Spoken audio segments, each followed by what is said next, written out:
Say hello to Humpty Dumpty. And Humpty Dumpty had a fall, probably down the stairs and not off a wall. And yeah. But let's see. I hooked this up. As you can see here, it's a relatively newer version of the board. All the parts, I guess, are there. So let's check this out. Yeah, what are the chances this is going to work, right? Oh, okay. Well, tune in next week for the next exciting repair. That was easy. All right, I've got the dual diagnostic dead test in there. I've got it on diagnostic mode. So we'll see if the SID works. I do not have the harness hooked up, so there will be things that show, errors and whatnot. Hey, the LED works.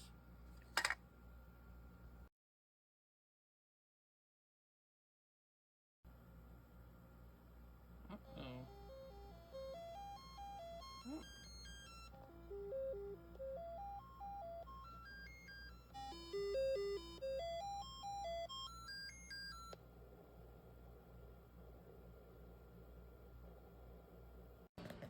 Okay, I'm going to pause the video here for just a minute. If you notice, it says the interrupt is bad.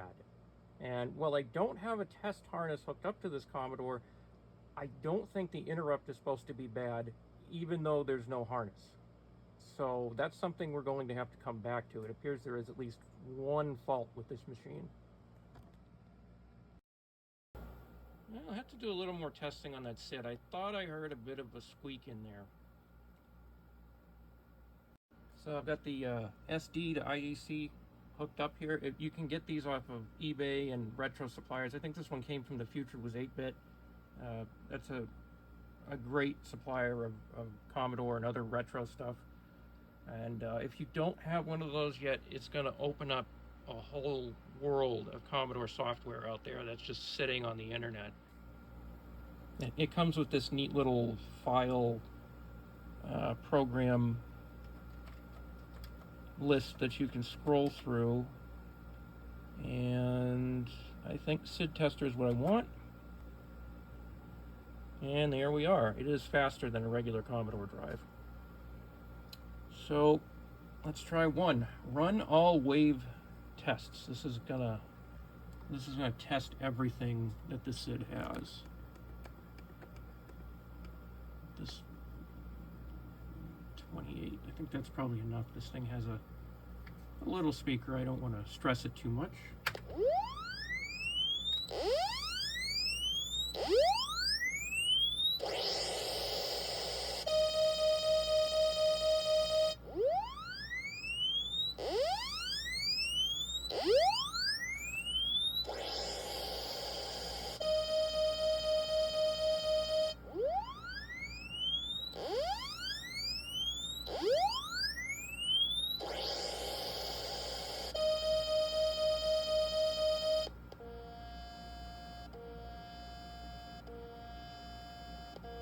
Here's the different filters.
Well, I'd have to check this out a few more times, but that sounded pretty good to me.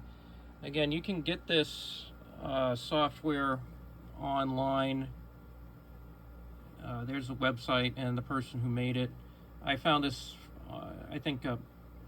First time I saw this was on Adrian's Digital Basement. He uses it to test SIDs, and it goes through a lot more than just cycling through the channels like the dead test or the diagnostic cartridge will. It tests all those filters and attack and decay and pulse width modulation and things like that.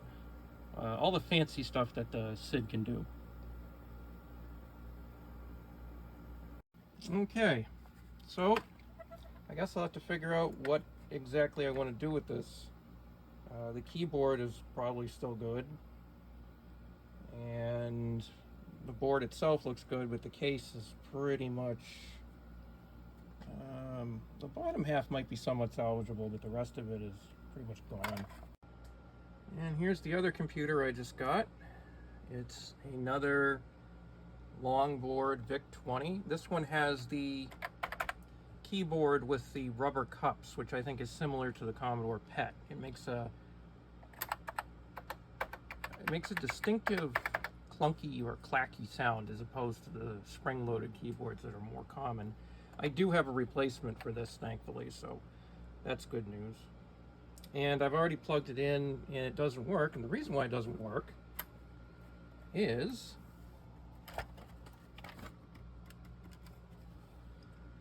that the fuse is blown.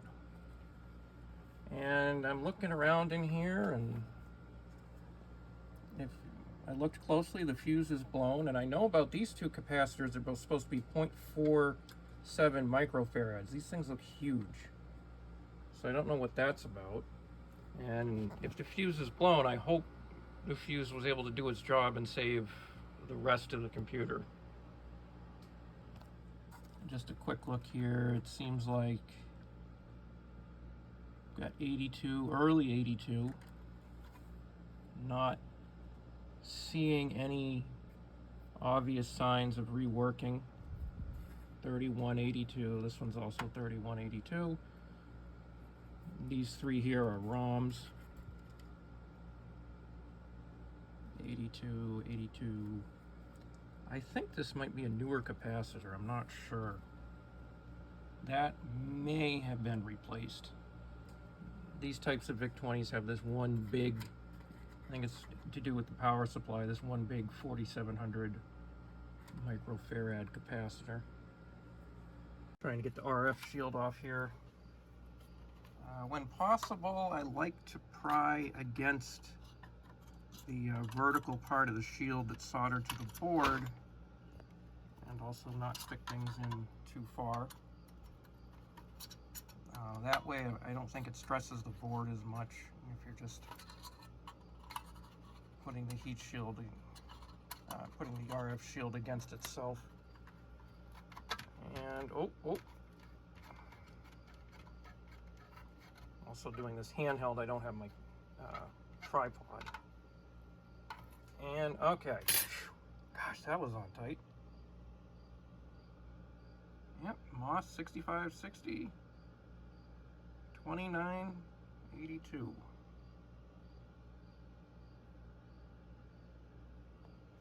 All right, well, probably the first thing I'm going to do is clean this up a little bit with some glass cleaner, because it smells, and sometimes these things smell of nicotine, but this smells a lot worse than that. I mean, it smells like death or something. It's terrible. I think it may have been stuck in stagnant water for some time, which would explain the rust. But that's what I'm going to do, and then think about how to go forward with this.